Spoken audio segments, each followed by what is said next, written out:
FIFA's coming out. FIFA's coming out. FIFA's coming out.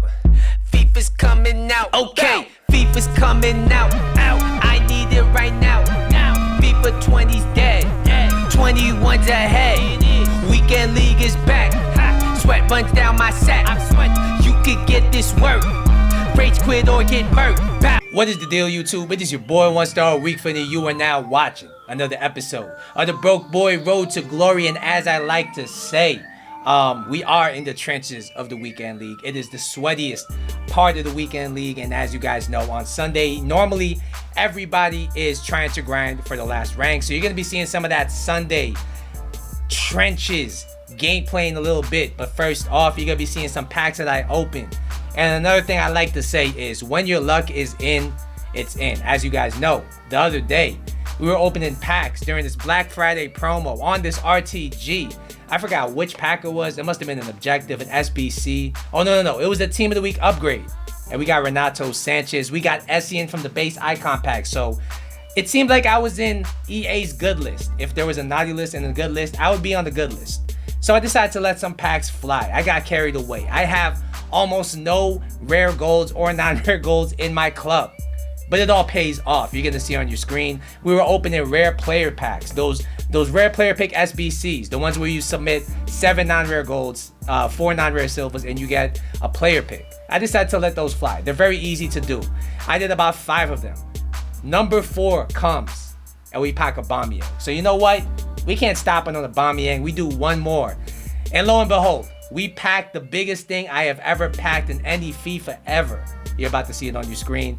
Portuguese striker Cristiano Ronaldo. We have packed every Portuguese inform that is in packs right now. And fortunately for us, they're both insane cards. I mean, when I saw it on the screen, I thought I was seeing things. I thought I hadn't slept enough. Maybe I was seeing some kind of hallucination, because surely I didn't pack Cristiano Ronaldo from a rare player pick, a cheap SBC. I mean, it is what it is. We did. And because of that, we were able to throw Cristiano Ronaldo on the market. We were able to throw Nedved on the market. I wasn't that big of a fan of his, even though he was a good card. He just wasn't for me.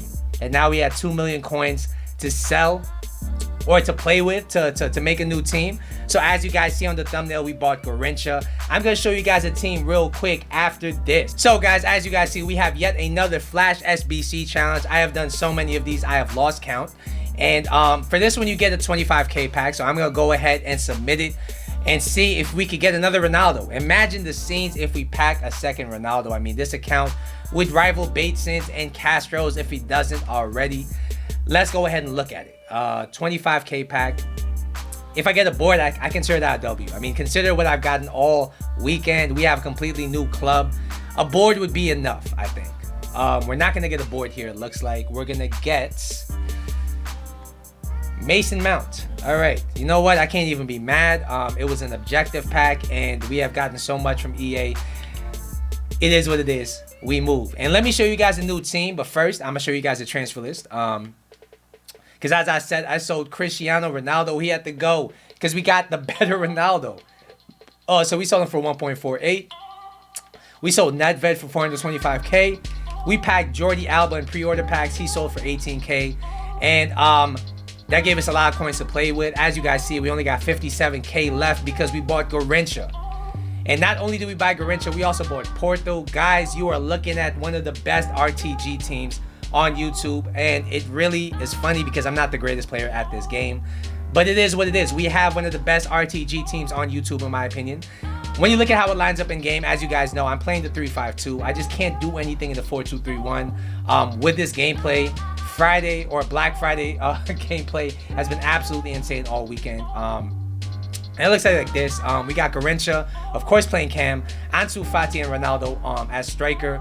Porto looks very nice for that wide mid role, so I did give him a go at left mid. We have Mendy at right mid. Our midfield is Essien and Renato, and our back three is brilliant with Joe Gomez, Rafael Varane, and Nelson Semedo. And looking at the card we are reviewing today, it's going to be none other than 90 rated Garrincha. Last year I tried this card and he was one of my favorite players on the game. Honestly, the way he felt on the ball was amazing. So if that translates to this game, we have a beast on our hands. He's 5'7". He has medium-low work rates. He's right-footed with the 5-star skills and the 4-star weak foot, as you guys see here. I've played 16 games with him. Most of them were in the weekend league. The others were in Division 2, and he got 14 goals and 6 assists. Before we go any further, if you're enjoying the content, if you want more content like this, do me a favor, hit the like button down below. And if you're new to the channel, do me a solid and subscribe to the channel. I appreciate all you guys at home for watching this video. So, when you look at this Garrincha card, he looks like an upgraded Neymar. Let's be real. His pace is a little bit better. Shooting-wise, he has some good end product with the 86 finishing, the 85 attack positioning. He doesn't have any shooting traits, though, so we're going to see how that affects him. Passing-wise, he's amazing. 87 vision, 88 short passing, 86 curve, 85 long passing. Those are all brilliant stats. Dribbling wise, he's an absolute beast, and he's 5'7", so you already know he's gonna feel sticky, agile, gooey, whatever adjective you want to use to describe how slimy he is on the ball. Go ahead and do that. Physically, he's not going to be anything special, but 64 strength is not too bad. It could be worse. He could be like Papu Gomez or Mertens, so he shouldn't be that weak, but at the same time, he's not going to be strong. 84 stamina is just enough to last all games. So, without further ado, we're going to jump into the gameplay. I'm going to give you guys the end of my weekend league run, and I'm going to let you guys know, is Garancho worth it? Let's go. All right, so according to Footbin, this Garrincha card will be costing you about 1.6 million coins on the PS4 market. Is he worth it? I would have to say absolutely. He is probably my favorite player in this price range, at the 1.5 million mark, around there. We're going to break down the stats though, so you know exactly what to expect. So first we're going to talk about his pace. He has 90 pace, and honestly, a player like this doesn't really need Mbappe type pace. He's more somebody who wants to use his acceleration for his skill moves, but not somebody you want to send in behind every single time. That being said, he gets in behind every single time he tries. His acceleration is brilliant out of the skill moves, and his sprint speed at 89 is good enough to normally stay in behind when he's in behind. Overall, this guy's pace is a 9.25 out of 10.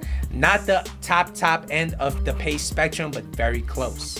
Next, we'll talk about shooting, and 83 shooting is not that great for somebody who's 1.6 million. How does it feel in game though? And honestly, if you use this guy correctly, his shooting is more than enough. And what I noticed is his dribbling was just so good that all his chances were clear chances. His attack positioning definitely feels better than the 85. It feels more like it's in the 90s. He makes brilliant runs. If he can't get open using his attack positioning, he will with his amazing dribbling. And most of the shots he'll get in the box are just tap-ins. They're sitters, and he'll finish those every single time. His long shots, I didn't really get to test that much because it was just so easy to get in the box with him. But his finish is very clinical, and if you do want to play him cam or even second striker, I do think he'll do the job very well. Overall, this guy's shooting is a 9 out of 10.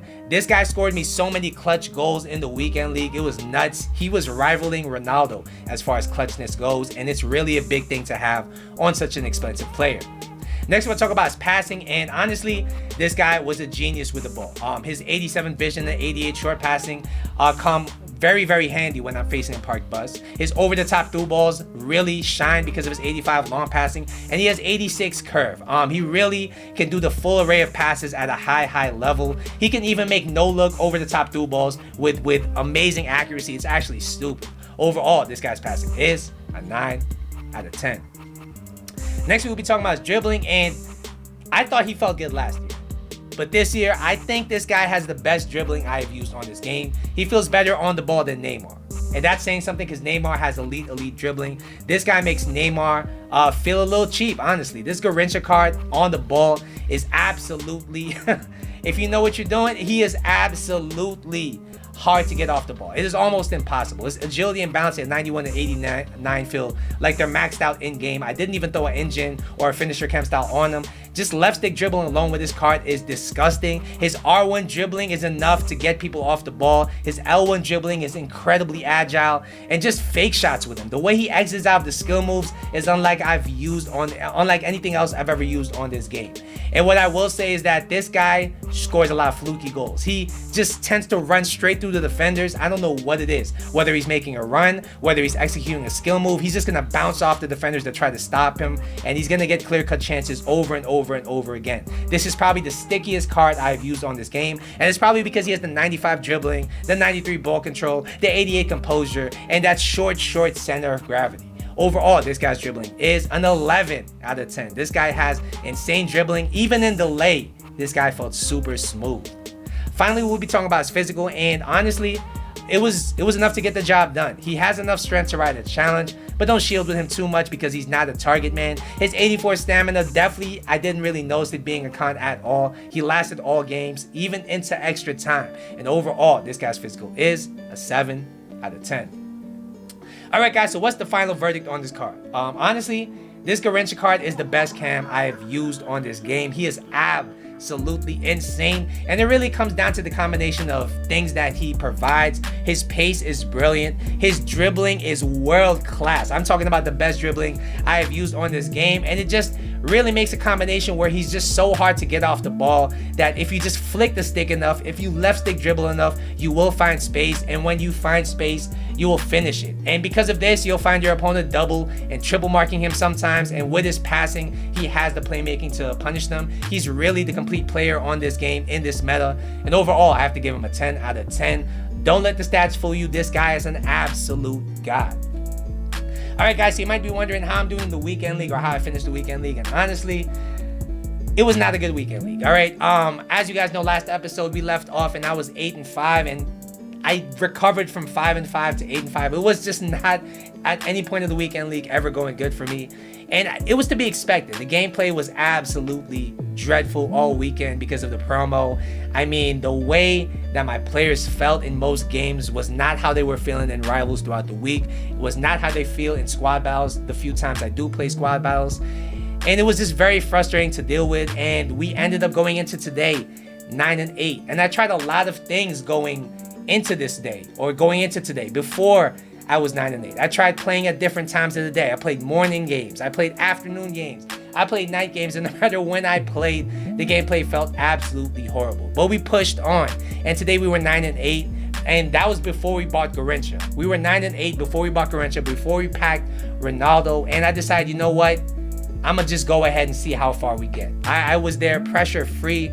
I even tried a little bit in rivals to get my rivals point up. I was not really taking it as seriously, and we finished at 17-11. So without Garrincha, we are 9-8. With Garrincha, we are 8-3. And I'm not saying Garrincha is an amazing player that he can bring us to gold 1, but I do think that next week, if we have somebody like Garrincha on our team, or somebody else in his price range on our team with a little bit better gameplay, we can push for gold 1. All right, I think it's a failure that we missed gold 1 with this team, but we only had this team for half of the weekend league, and for the half of the weekend league we did have this team. We were 8-3. We lost like 3 penalty shootouts. I do need to get better in penalty shootouts. I don't even know how to practice that, but yeah, that's how my weekend league went. And honestly, I'm not too fussed about it. My team is already insane as is, so we're just playing the weekend league for fun at this point. So yeah, that's going to be my episode for today. Hopefully you guys enjoyed it. Once again, don't forget to like and subscribe. I will see you in the next episode. But until then,